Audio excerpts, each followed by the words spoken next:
Está todo mundo vendo aí? Tá ok? Eu não posso.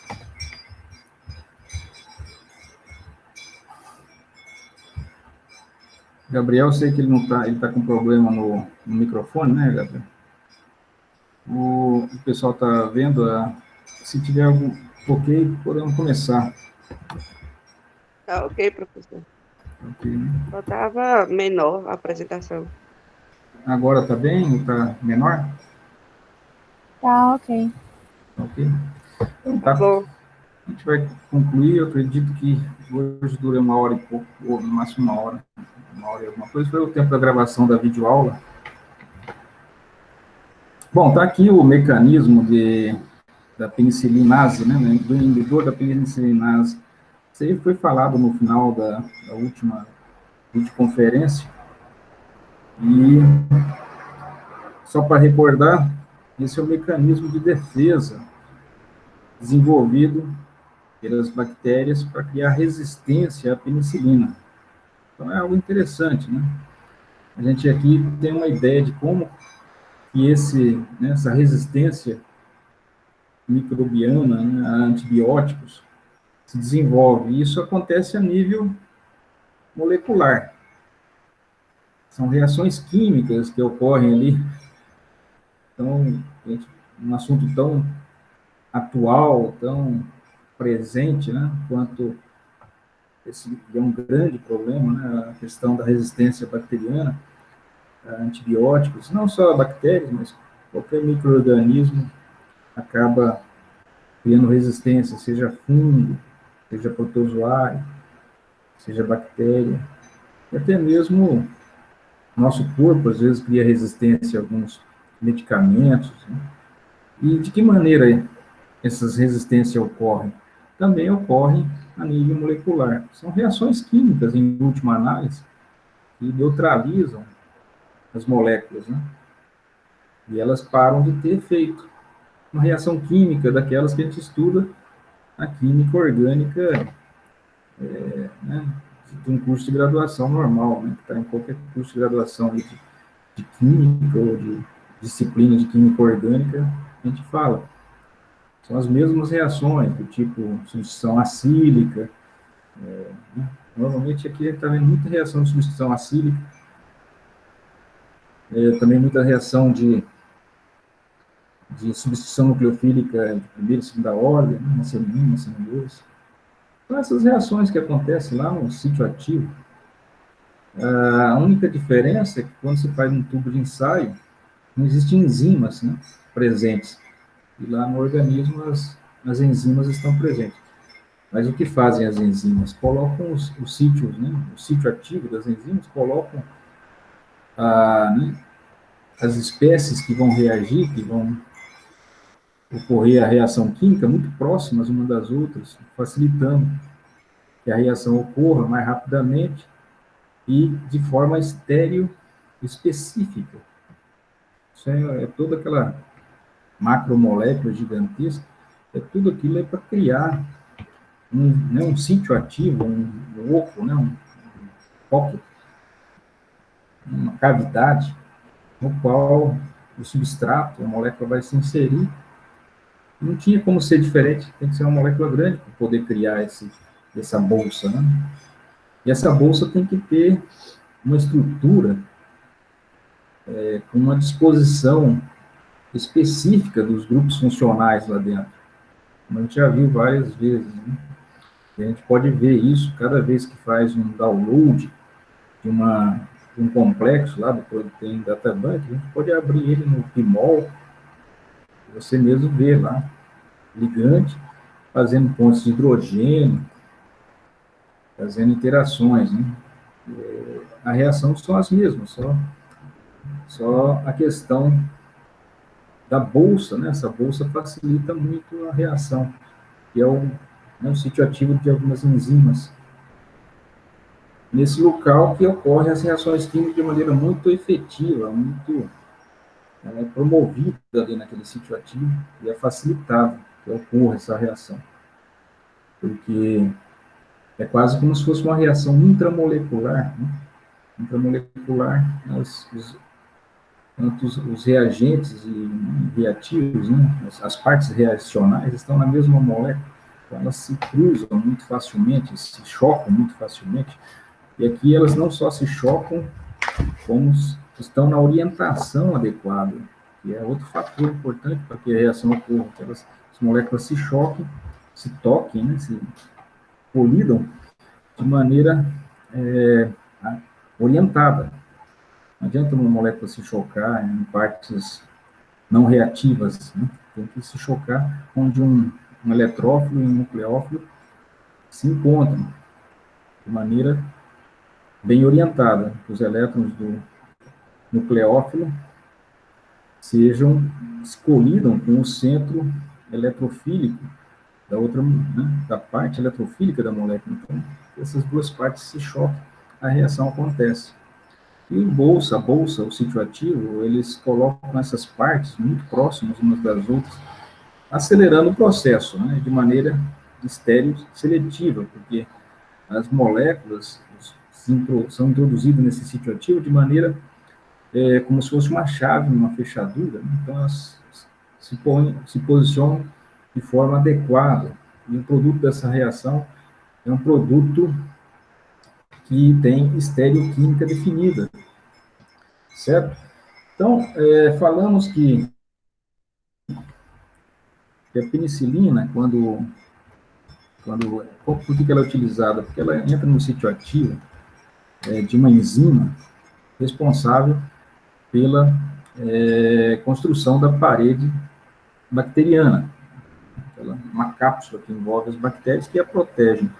E é a principal barreira, né, é a principal defesa das bactérias, essa parede bacteriana que impede que medicamentos penetrem, elas podem entrar em estado de latência ali, uma espécie de dormência, uma hibernação, por assim dizer, e ficam ali, sofrem, né, durante os momentos em que estiver atuando algum medicamento, ou o meio não estiver muito propício, elas ficam ali. Depois elas voltam à ativa quando a situação melhora, né? Então, as bactérias têm essa parede, se ela puder ser destruída, facilita a destruição da bactéria. Então, é um bom alvo molecular, né? Um bom alvo para desenvolver medicamentos. Então, uma das questões, quando se quer planejar medicamento, é encontrar um alvo, onde você quer atuar, né? Em que ponto vital você vai atingir para destruir seu inimigo, né? É como se fosse uma guerra, né? Você tem que ver os pontos vulneráveis, no caso aí da bactéria, do vírus, do protozoário, né? Quando se trata de desenvolver um medicamento antibiótico, antiviral. Então, nesse caso da penicilina, isso foi uma coisa que não foi desenhado, né? Os pesquisadores que encontraram a penicilina, eles não desenharam a penicilina. Não foi desenhado em laboratório, foi preparada, assim, já engendrada, né? Pensada. Eles simplesmente colocaram, né, um fungo, penicillium, para crescer junto com bactéria. E notaram que onde estava crescendo o fungo, nas colônias dos fungos, havia um halo, assim, a área de inibição, as bactérias não cresciam próximo do fungo. Então, a dedução havia alguma coisa que o fungo estava produzindo e não deixava as bactérias se multiplicarem próximos a ele. Então, formava um halo, uma área que não havia fungo e nem bactéria, né? Porque era uma área em que o fungo tinha soltado uma substância, a substância tinha se difundido pelo agar, né, que é o meio de cultura, e na onde tinha essa substância, a bactéria não se aproximava, então não chegava a haver uma invasão da área do fungo, né? O fungo estava lá num ponto e um halo de 5 centímetros em volta, uma distância enorme, e a bactéria não conseguia se reproduzir. Então, eles começaram a analisar que havia ali uma substância que podia ter ação antibacteriana. E foi desse estudo que surgiu a penicilina. Eles não sabiam a estrutura molecular da penicilina, não sabiam como era a molécula. Como a gente sabe hoje, essa estrutura que está aí desenhada, né? Que desenhamos aí da penicilina, só veio a ser elucidada aproximadamente 50 anos mais tarde.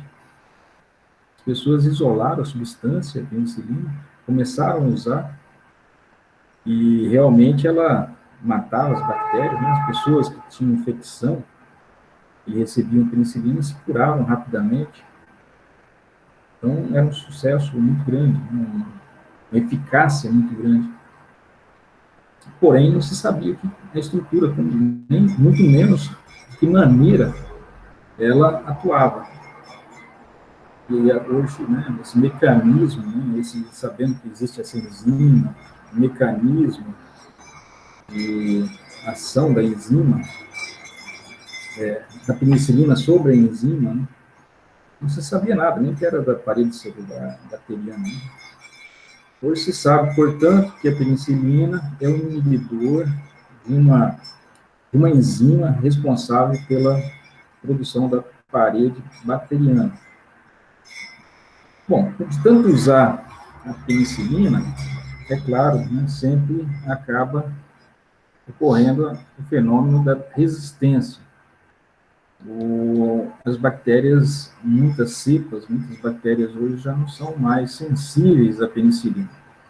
E a resposta para isso, e o motivo para isso também se encontra a nível molecular. O que a bactéria resistente fez para desenvolver a resistência? Como que é o fenômeno da resistência?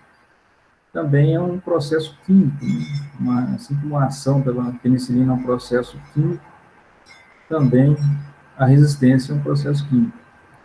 Então, lembrando aqui está uma sulfona, tá vendo? Não é bem a penicilina. A penicilina, lembrando, a penicilina só tem um enxofre aqui, né? O S não tem o O2.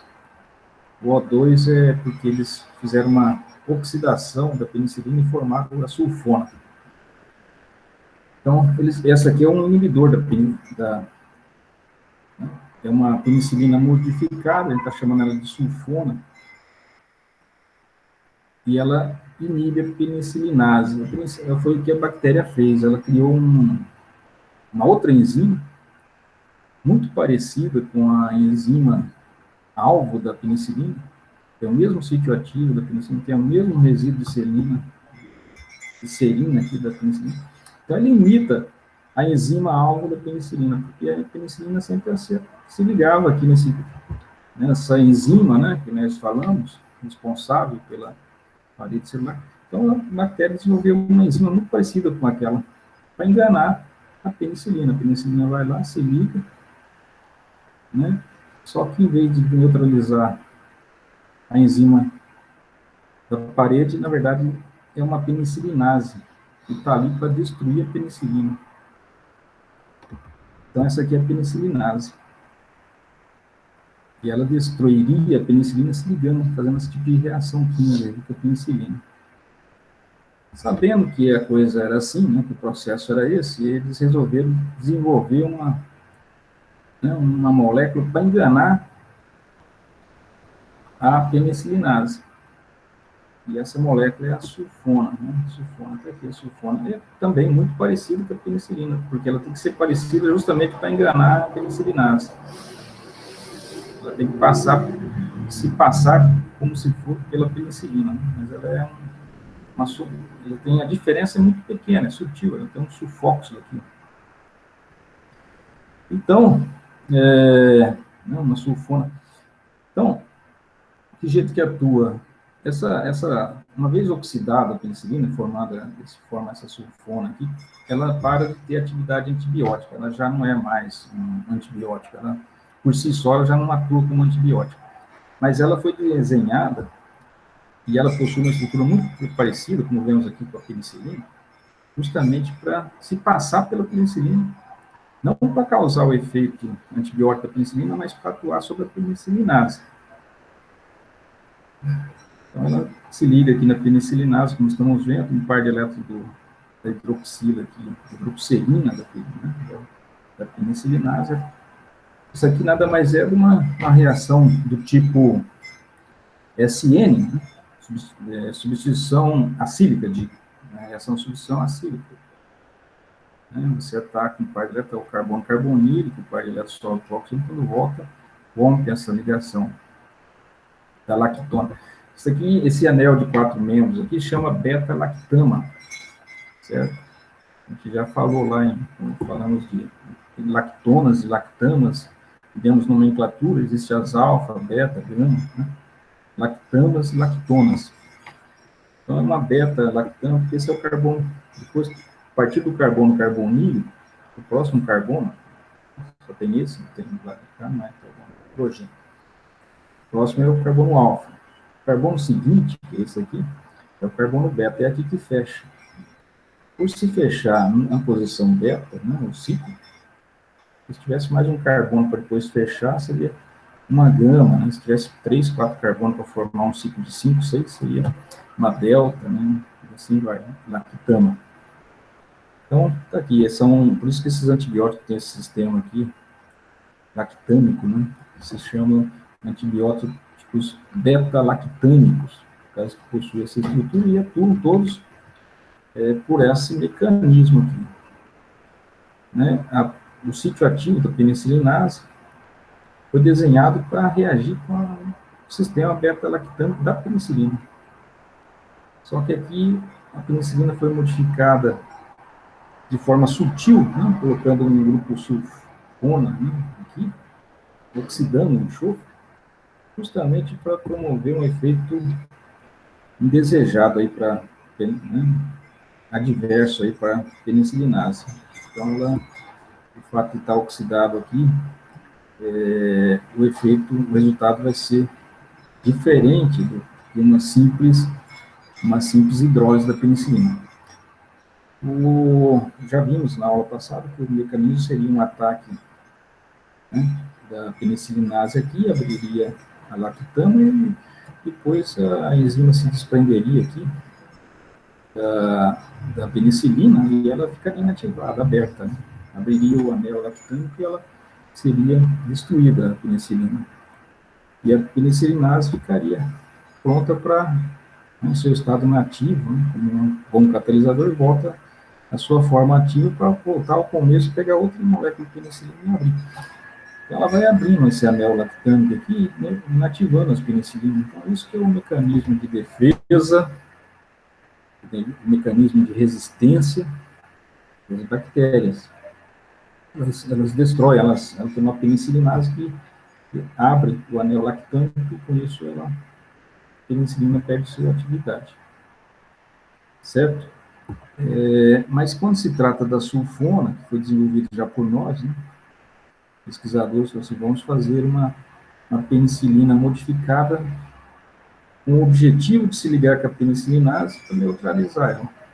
A penicilinase ataca o carbono carbonílico, abre aqui, só que o fato de ter uma sulfona aqui vai formar uma imina aqui. Uma imina é quando tem uma dupla ligação nitrogênio-carbono, forma uma imina. E as iminas são muito reativas. E essa imina só se forma porque essa ligação sulfoxo se quebra. Se fosse enxofre sem os oxigênios, se fosse só o enxofre, essa ligação não quebrava. Por que ela quebra? Agora se quebra, essa ligação se quebra, né? Porque esses pares de elétrons da sulfona aqui se movem para o oxigênio, assim como o par de elétrons aqui se move para o oxigênio da carbonila, quando acontece um ataque aqui. O par de elétrons da carbonila se move para o oxigênio. Agora temos 2 oxigênios puxando os pares de elétrons para ele, aqui na sulfona. Então, o fato de terem oxigênio que aumenta muito a afinidade eletrônica, a força desse enxofre, ele quebra essa ligação com facilidade. Se fosse só o enxofre, lembrando, não aconteceria isso. O fato de terem oxidado o enxofre da penicilina, formando a sulfona, é que vai fazer com que essa ligação se quebre. E essa ligação se quebrando, né, da sulfona aqui se quebrando, é facilitado, inclusive, vinda de um par de elétrons do nitrogênio, se rompe aqui, formando uma imina. Se fosse a penicilina, a bactéria, a penicilinase simplesmente ia sofrer uma hidrólise aqui e ia soltar a penicilina aberta, certo? E ela estaria inativada. Mas por se tratar da sulfona, e esse movimento elétrico que ocorre na sulfona, se forma uma imina, e a imina se torna um grupo altamente reativo. Altamente reativo. A imina, ela só vai se formar lá no sítio ativo da enzima, entende? Você não pode aplicar uma imina via oral, porque ela vai ser destruída, ela é muito instável, muito reativa. Então, na verdade, estamos desenhando uma molécula que vai se tornar instável, muito reativa, lá no sítio ativo. Então, foi algo genial, né? Porque não tem como você aplicar uma molécula, uma imina dessas aqui, para ir chegar até o sítio ativo, né? Ela não se introduziria lá, ela seria destruída antecipadamente. Então, ela só é ativada justamente quando a penicilina é responsável pelo próprio envenenamento dela, né?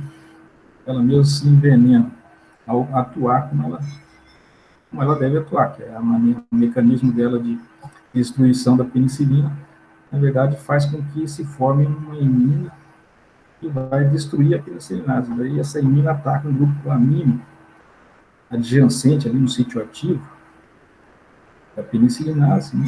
Porque esse par de elétrons de um grupo lisina, por exemplo, ali do sítio ativo, ataca um carbono da imina.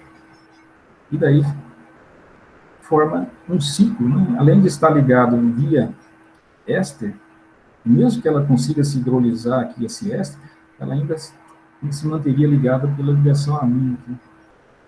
Ou seja, o sítio ativo da penicilinase não consegue mais se libertar da sulfona, ela fica duplamente ligada, né? A sulfona, tanto via éster, o éster tudo bem, que ela ainda, quando acontece essa formação de ligação éster com a penicilina, ela se hidrolisa e volta a ter ela se libertar da penicilina pronta para atuar de novo.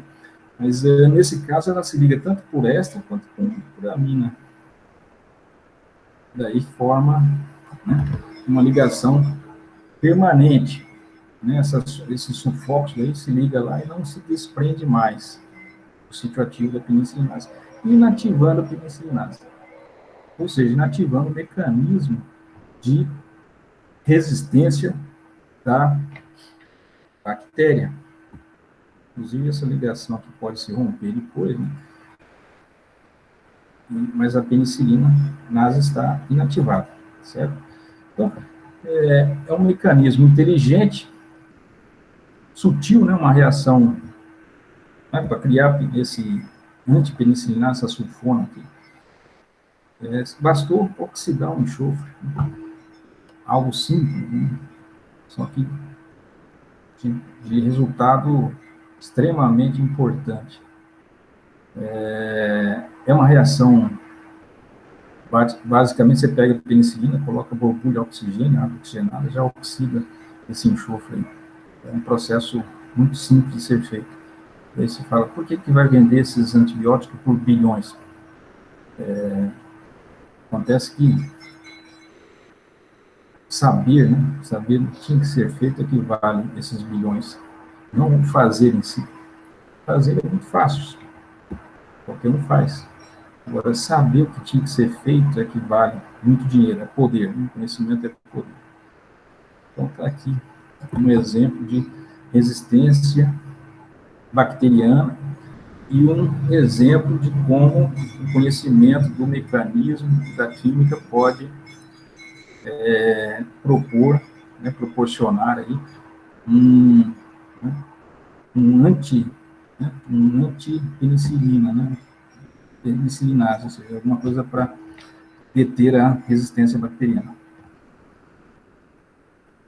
Bom, outra maneira de evitar a resistência bacteriana é usando 2 agentes antimicrobianos ao mesmo tempo. Se você usa 2 antibióticos, é mais difícil da bactéria desenvolver resistência a ambos. Então, aqui tem um exemplo de combinação de dois antimicrobianos no tratamento da tuberculose, que já tem uma pressão muito alta, a bactéria tentar desenvolver resistência ao antibiótico, ele tem que usar uma maquinaria, né, uma maquinaria bioquímica para desenvolver, né, uma defesa contra o antibiótico. Agora, se ela tiver que desenvolver defesa contra dois antibióticos, que utilizam mecanismos diferentes, a dificuldade para o micro-organismo desenvolver dois mecanismos diferentes de resistência é muito mais difícil de ser atingido. Então, é uma forma de evitar o desenvolvimento da resistência. Você destrói a bactéria, o micro-organismo, antes que ele consiga desenvolver algum mecanismo de resistência bacteriana, ou no caso aí, nesse caso aqui, contra, não tem como ele desenvolver contra dois antibióticos ao mesmo tempo. Então, é uma estratégia também utilizada usando dois antibióticos. Aqui um conceito importante é o índice terapêutico de uma droga. Ela é a razão entre a dose letal e a dose terapêutica. Temos que lembrar que qualquer substância pode ser letal dependendo da dose. Então, uma substância inofensiva, mas se você der uma dose extremamente alta, pode ser letal. Então, qualquer substância pode se tornar letal dependendo da quantidade, da dose. E quanto menor a dose necessária para causar o efeito terapêutico, melhor. Então, existe uma dose responsável pelo efeito terapêutico, que é a quantidade, né, de droga necessária para obter a resposta curativa, e existe a quantidade para ser tóxica, que pode matar. Quanto maior essa diferença, mais segura é a droga.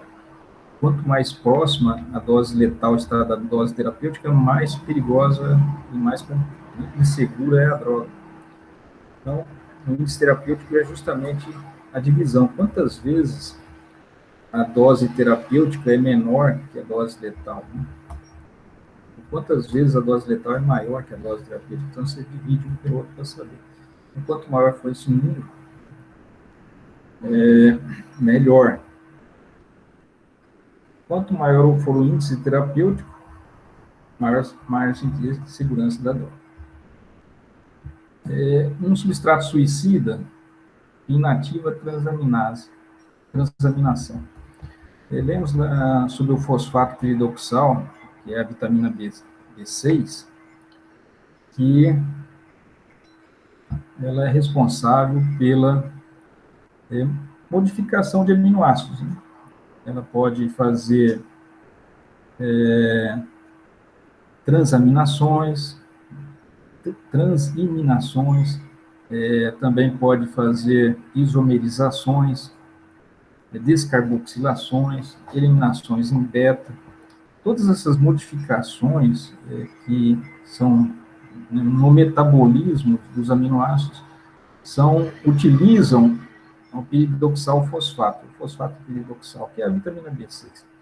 E ela é uma vitamina justamente porque o piridoxal fosfato ele não é produzido por nosso organismo, ele é obtido dos alimentos.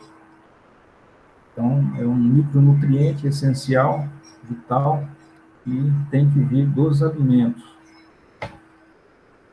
E um substrato suicida é qualquer substância, né, química que se ligue ao sítio ativo e não se desligue mais, fique lá conectada. Acabamos de ver aí a sulfona da penicilina, ela se liga ao sítio ativo e não se desconecta mais, então ela é autodestrutivo, né? Ela se destrói ao se ligar lá e, ao mesmo tempo, destrói a capacidade da enzima de continuar atuando. Seria, então, um veneno para a enzima. A enzima está envenenada quando se liga de forma irreversível a um substrato. Esse substrato é dito suicida, né? Normalmente, os substratos eles sempre reagem de forma irreversível, né? Quem volta a atuar depois de cada ciclo é a enzima, o catalisador. Então, nesse caso, é a enzima que ela, né, é destruída. Ela, ao se ligar ao substrato suicida, ela se inutiliza definitivamente.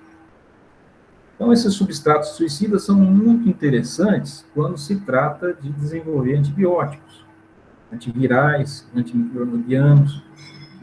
A intenção é realmente inativar de forma irreversível alguma enzima vital para o micro-organismo. Muitas vezes, no nosso organismo, não necessitamos, né, a maior parte das vezes, destruir de forma irreversível, né, algo assim definitivo, uma enzima, apenas diminuir o efeito ou retardar o efeito da enzima, ou temporariamente deixá-la inutilizada.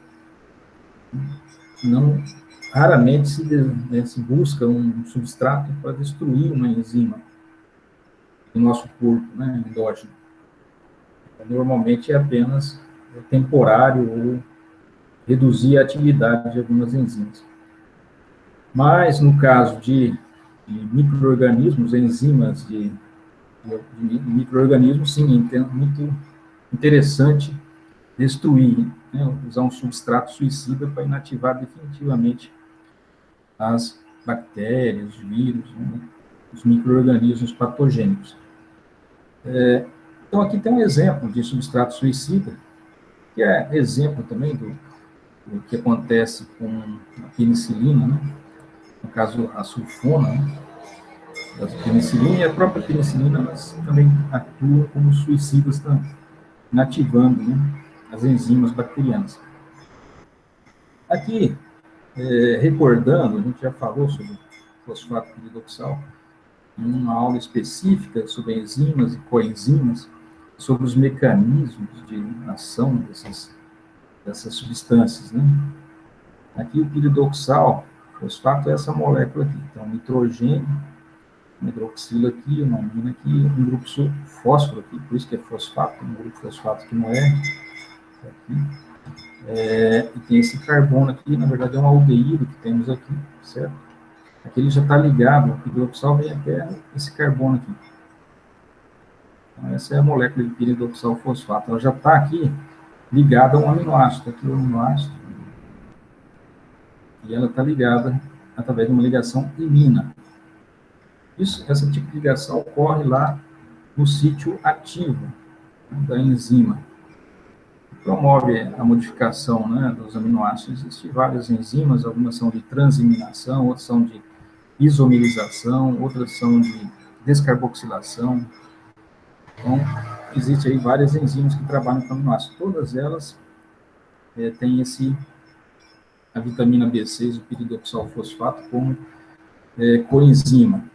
E eles se ligam aqui, sempre formando essa ligação imina com qualquer aminoácido. Porque os aminoácidos sempre têm um nitrogênio, né, do grupo amina, alfa-amina aqui. Eles formam essa ligação imina. E aqui é um aldeído, né? Piridoxal acaba em al, quer dizer que é aldeído. Então, teria um aldeído aqui nesse carbono. E esse aldeído reage com o grupo amino do aminoácido, formando uma imina. Isso aí já viu reações de aldeídos com aminas para formar iminas. Né? Isso aí é uma reação reversível, depois pode ser hidrolisada. Tá? Então, o que foi pensado?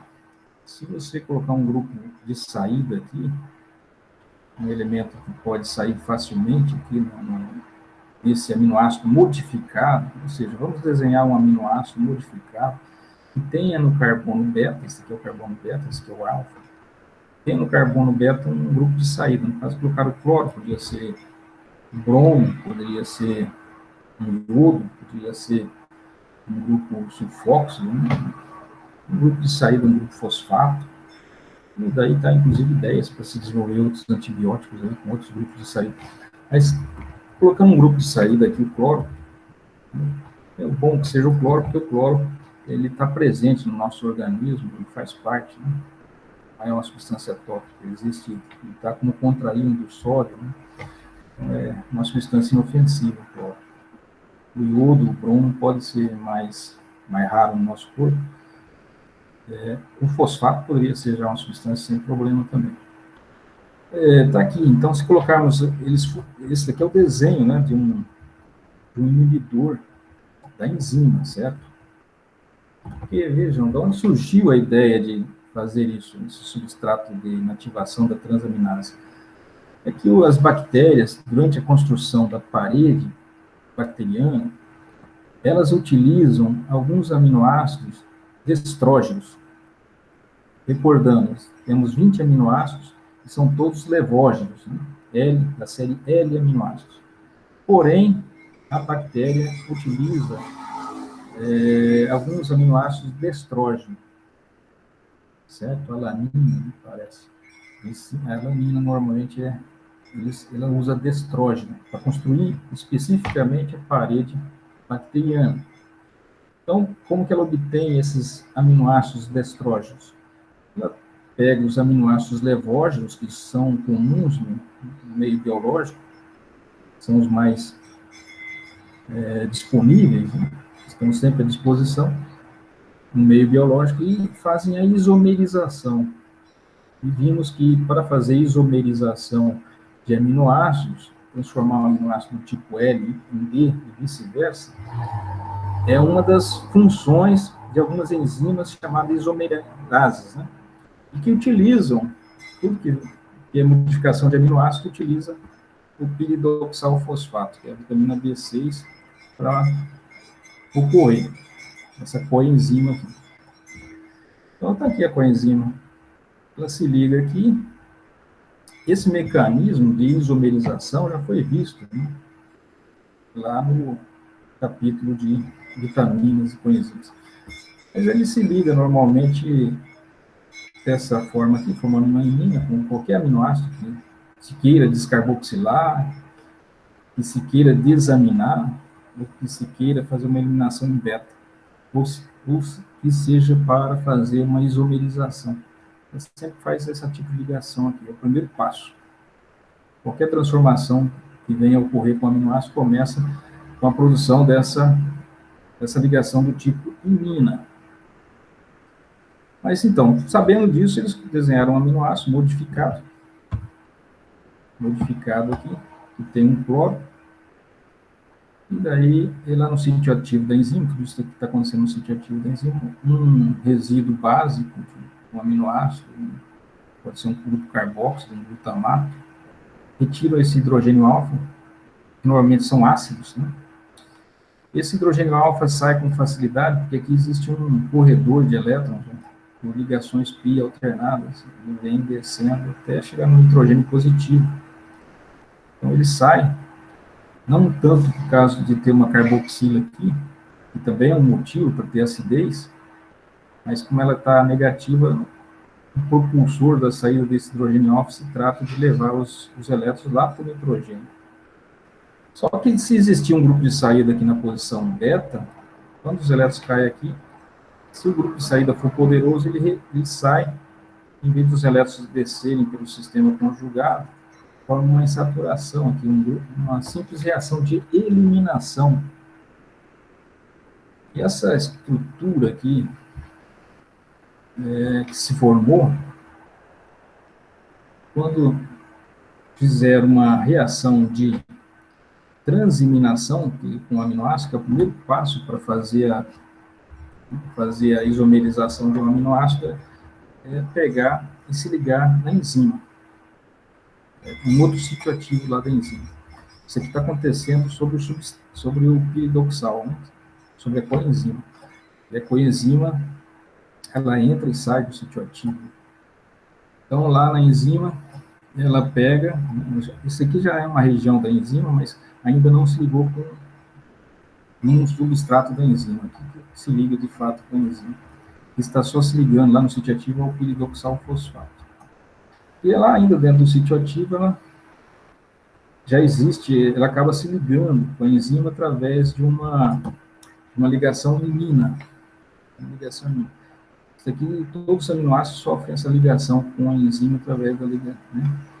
Através de uma transaminação, certo? Isso aqui é uma imina do piridoxalfosfato ligado com um nitrogênio de um resíduo de lisina, tá ligado aqui formando uma imina. E quando vem esse aminoácido, né? Esse aminoácido devia se ligar aqui assim e formar. E forma, quando isso acontece, em vez de o nitrogênio atacar o carbono, que é o normal que ocorra, né? Em qualquer outro aminoácido, aconteceria um ataque desse nitrogênio, da amina, a esse carbono, certo? Isso é o que ocorre normalmente com os aminoácidos naturais, né? Que reagem com essas enzimas. Mas no caso de nós termos aqui uma enamina, note que isso aqui que se formou foi uma enamina, com a saída do bom grupo de saída aqui próximo, formou uma enamina. Essa enamina se formou aqui, né, isso se formou lá no sítio ativo, esse grupo se desprende daqui lá no sítio ativo. E essa substância está presente no sítio ativo, essa enamina. E a enamina também é uma molécula altamente reativa, que se forma especificamente lá no sítio ativo, não vai se formar antes, vai se formar lá na hora. E ela é muito reativa. Note que você não pode ser tomado em uma enamina na sua forma natural, nativa, a enamina. Primeiro que ela se decompõe rapidamente, é uma molécula instável, então não tem como você usar como medicamento, mas ela se formou no sítio ativo, por efeito da própria enzima que se quer neutralizar. Então, ela estando lá, certo? Se formou lá no sítio ativo, ela vai atacar esse carbono. Se não existisse a enamina, quem atacaria esse carbono, o piridoxalfosfato, seria o nitrogênio, o par de elétrons daqui do nitrogênio. Mas se tratando de uma enamina, o par de elétrons vem do sistema π. Por quê? Porque esses elétrons estão conjugados, né? Esse par de elétrons do nitrogênio entrega o carbono, daí facilita a saída da ligação π aqui. Se acontecendo isso, essa ligação já não consegue mais ser destruída. A enzima está ligada de forma irreversível a esse substrato aqui. Certo? E daí ela fica inativada. E a enzima da bactéria, né? A enzima da bactéria, ela vai ficar inativada, impossibilitada de promover isomerizações de alanina, certo? E dessa forma ela vai comprometer a produção da parede bacteriana. Então, veja bem, como que ela se desprendeu, esse grupo se desprendeu, né, para ficar livre? Isso aqui é através de transaminações, essa ligação imina aqui se hidrolisa facilmente e volta a ter um nitrogênio aqui. Então, isso aqui, as ligações iminas são fáceis de romper, e se rompem lá, né, através de uma reação de transaminação, um outro aminoácido qualquer, né, toma lugar aqui. Sai esse aminoácido modificado na forma de uma enamina, tá? Ele se desprende facilmente do piridoxalfosfatos aqui. O mecanismo de ligação, de desligue, né, aqui do piridoxal ao aminoácido se chama transaminação. Está lá o mecanismo, difícil de descrever tudo sem mostrar os passos, né, desenhados aqui na tela. Mas para rever é só olhar lá e saberemos detalhadamente lá para quem quiser recordar. Então é isso. O que foi feito é desenhar um aminoácido, esse aminoácido clorado aqui na posição beta, quando eles sabendo que tudo isso ia ocorrer, ia se formar essa enamina lá no sítio ativo, e essa enamina reagiria diferente da amina, né? Se fosse só a amina, teria um nitrogênio aqui, seria o nucleófilo, não seria esse nitrogênio, tá? E seria ele que atacaria esse carbono. Então, naturalmente, o que ocorre naturalmente no mecanismo. Mas ao ter se formado uma enamina, quem vai atacar vai ser o sistema π. E essas reações de enaminas, como nucleófilos, a gente já estudou ele em reações de substituições acílicas, assim como formas enolatos e formas enaminas. enol, enamina, né? Só que o enol é com oxigênio, enamina é com nitrogênio. Então, isso aqui é uma enamina. Se fosse um oxigênio, que seria um enol, né? A gente já mostrou a reatividade de enóis, de enaminas, de alcenos. Alceno seria simplesmente uma ligação pi carbono-carbono. Qual é a reatividade? Muito pequena. Se você coloca um oxigênio que forma um enol, a reatividade do alceno, que no caso que seria um enol, aumenta. Se coloca um nitrogênio, daí sim que é mais reativo esse alceno, né? Ativado pelo nitrogênio, se formando uma enamina. Ele é um bom nucleófilo, ataca o carbono aqui. Então, sabendo dessas reações e da reatividade, é que você pode desenhar moléculas que vão atuar como, no caso aí, um substrato suicida, um antibiótico, baseado nesse conhecimento. Notem que estamos usando a química aqui para entender os mecanismos de ação no sítio ativo das enzimas, na seu funcionamento normal e utilização de substratos para causar modificações, né, para causar inativações, né, das enzimas. Mas também a química é utilizada para a construção dessas moléculas suicidas, né? Como que foi criado esse aminoácido com cloro na posição beta?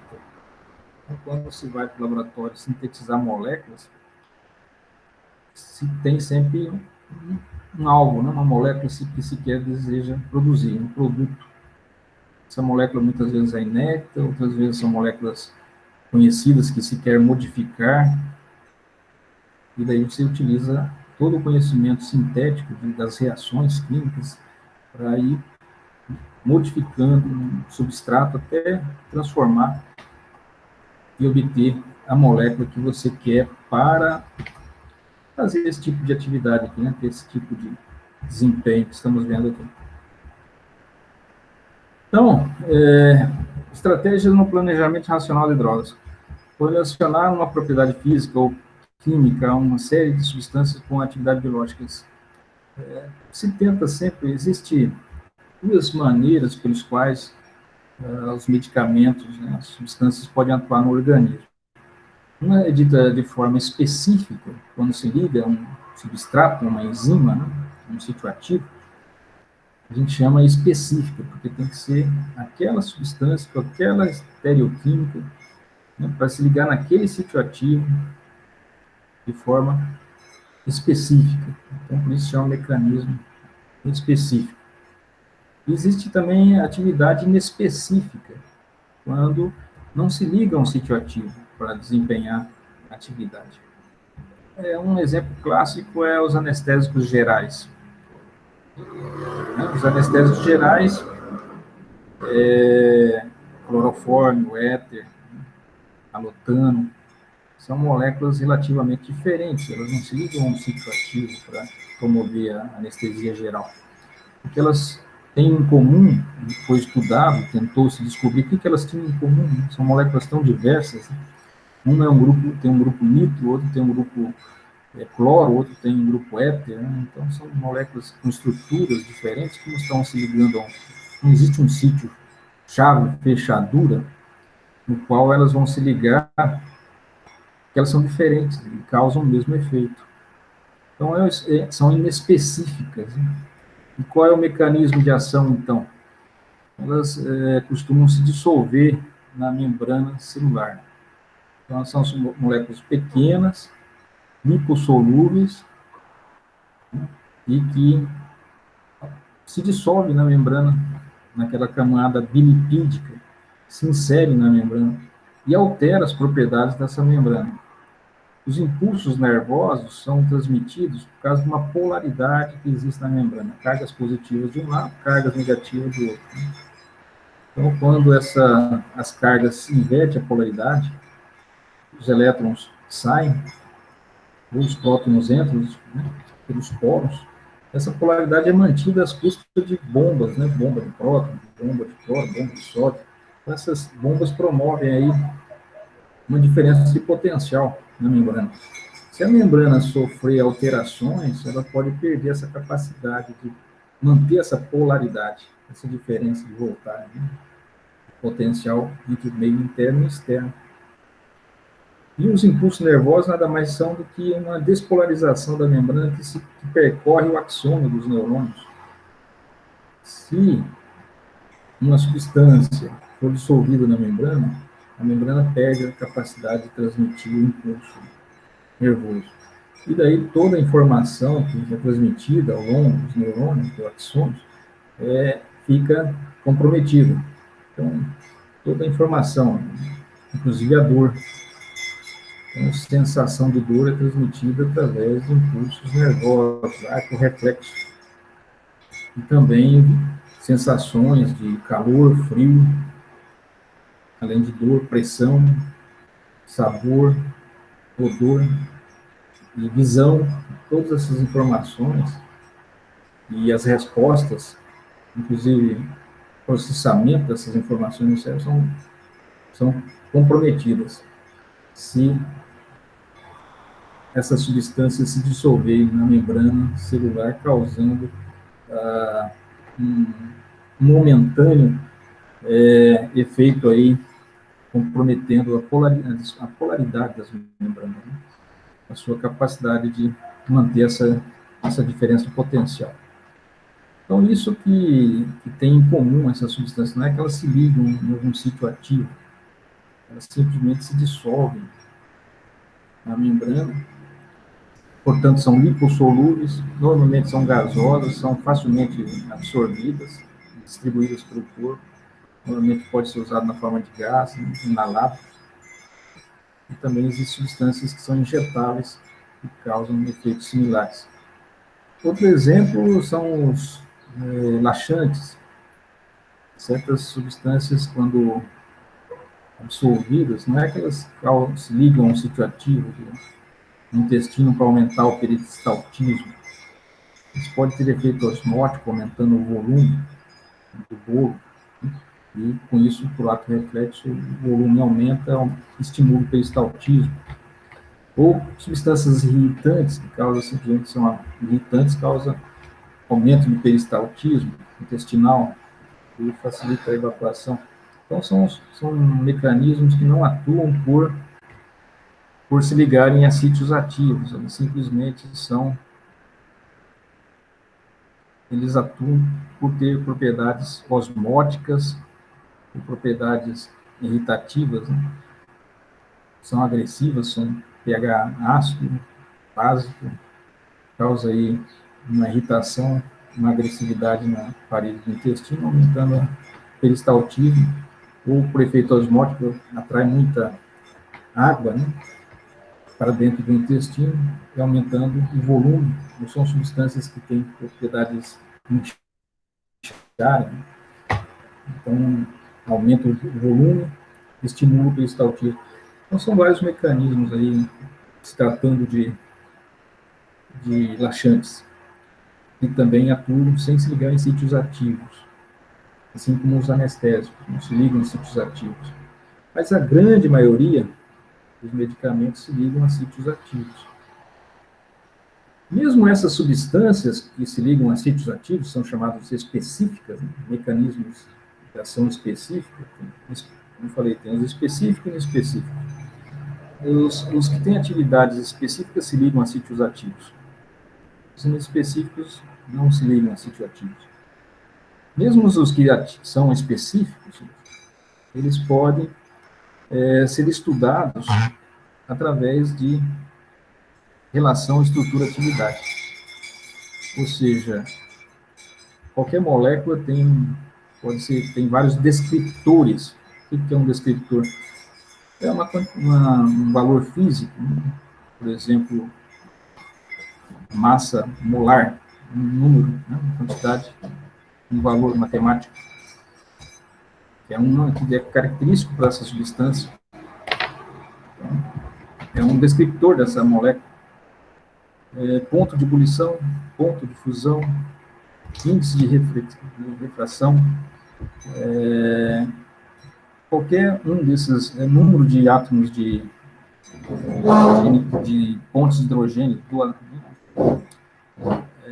aceptores de pontes de hidrogênio, doadores de pontes de hidrogênio, número de átomos de nitrogênio, volume da molécula, superfície da molécula, qualquer uma dessas índice de partição, né? Coeficiente de partição, óleo-água, ou seja, hidrofobia, hidrofobicidade, lipossolubilidade, tudo isso aí pode ser, esses valores são característicos de uma molécula, que são chamados descriptores dessa molécula. E o que se faz com alguns softwares é tentar estabelecer uma relação entre esses valores, que são valores numéricos, com o valor da resposta biológica. Então, se for um antibiótico, você pode tentar correlacionar uma dessas propriedades, né?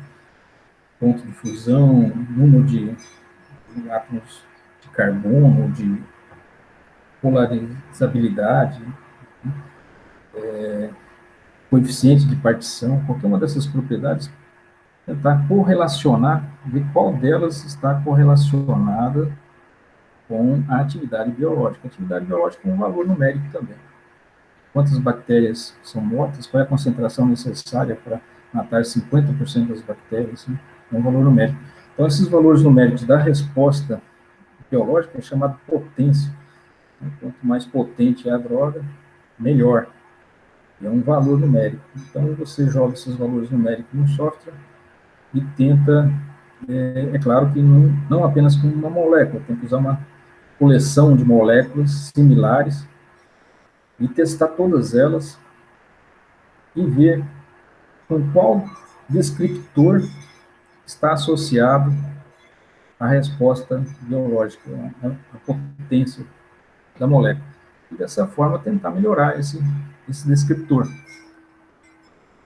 Será a quantidade de ponte de hidrogênio? Vamos aumentar a quantidade de pontes de hidrogênio. Se é a quantidade de lipofilia, vamos aumentar a lipofilia. Enfim, são uma tecnologia, portanto, que se tenta estabelecer padrões, né? Encontrar padrões.